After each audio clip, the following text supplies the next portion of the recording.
हमारे भैया फौज में हैं, तो इसका मतलब ये नहीं है कि आप अपनी मनमानी करोगी और हमारी पिटाई करोगी। आज कुछ ज्यादा ही जुबान नहीं चल रही तुम दोनों की।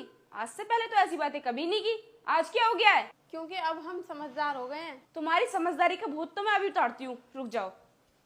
बोलेगी जाना बोल। रुक जाओ अनुष्का, तुम्हें मेरे भाई बहन को टॉर्चर करने की कोई जरूरत नहीं है। अब मैं यहाँ पर आ चुका हूँ और तुम इनका कुछ भी नहीं कर पाओगी। रोहित तुम कब आए बॉर्डर से?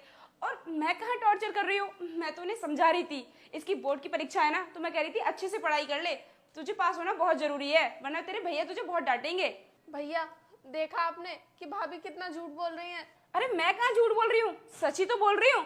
अब मैंने तुमसे पढ़ाई के लिए बोल दिया तो मैं झूठी हो गई? मैं बोला तुमसे झूठ क्यों बोलूंगी? देखो अनुष्का, तुम्हें ना ज्यादा ओवर स्मार्ट बन के दिखाने की कोई जरूरत नहीं है, क्योंकि मैंने ना तुम्हारी सच्चाई देख ली है और अपने कानों से सब कुछ सुन लिया है। तुम क्या सोच रही हो कि जो तुम अभी मेरे भाई बहन के साथ में कर रही थी उसके बारे में मुझे कुछ भी पता नहीं है? अरे मेरे भाई बहन ने ना मुझे फोन करके पहले ही बता दिया था कि मेरे यहाँ पर ना रहने पर तुम इनके साथ में कितना अत्याचार करती हो, इनसे घर के सारे काम करवाती हो, और अभी इनके बोर्ड के एग्जाम होने वाले हैं तो तुम इनसे बोल रही थी कि ये घर के सारे काम करें। अरे मैं क्यों इनसे काम करवाऊंगी? काम करने के लिए मैं हूं तो सही, और मैं तुमसे झूठ क्यों बोलूंगी? तुम्हें मेरी बातों पर विश्वास नहीं हो रहा? अरे मैं तुम्हारी बातों पर कैसे विश्वास कर लूं?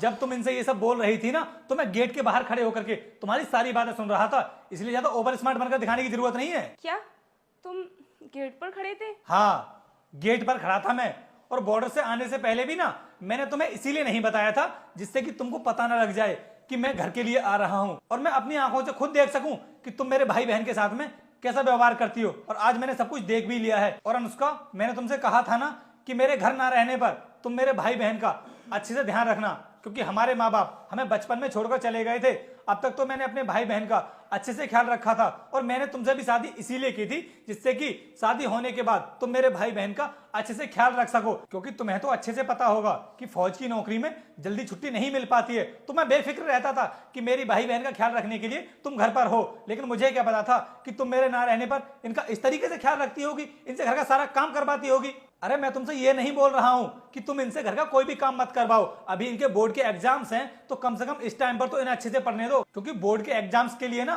बहुत मेहनत करनी पड़ती है। इसके मार्क्स हमें लाइफ टाइम काम आते हैं जब भी हम किसी जॉब के लिए अप्लाई करते हैं। और तुम हो कि इन्हें ठीक से पढ़ने नहीं दे रही हो। और तुम कैसे भूल गई, शादी के बाद तुमने भी इंटर की परीक्षा पास की थी, और उस टाइम पर जब तुम्हारे एग्जाम चल रहे थे तो घर का सारा काम ना मेरी बहन ने किया था, जब ये कितनी छोटी थी। उसके बाद भी इसने घर के सारे काम किए जिससे कि तुम अपनी बोर्ड की परीक्षा अच्छे से दे सको, और आज तुम उस टाइम को भूल चुकी हो। अरे इनके साथ ये सब करने से पहले उस टाइम को ही याद कर लेती। हाँ रोहित, तुम बिल्कुल सही कह रहे हो, मैं भूल गई थी उस टाइम के लिए।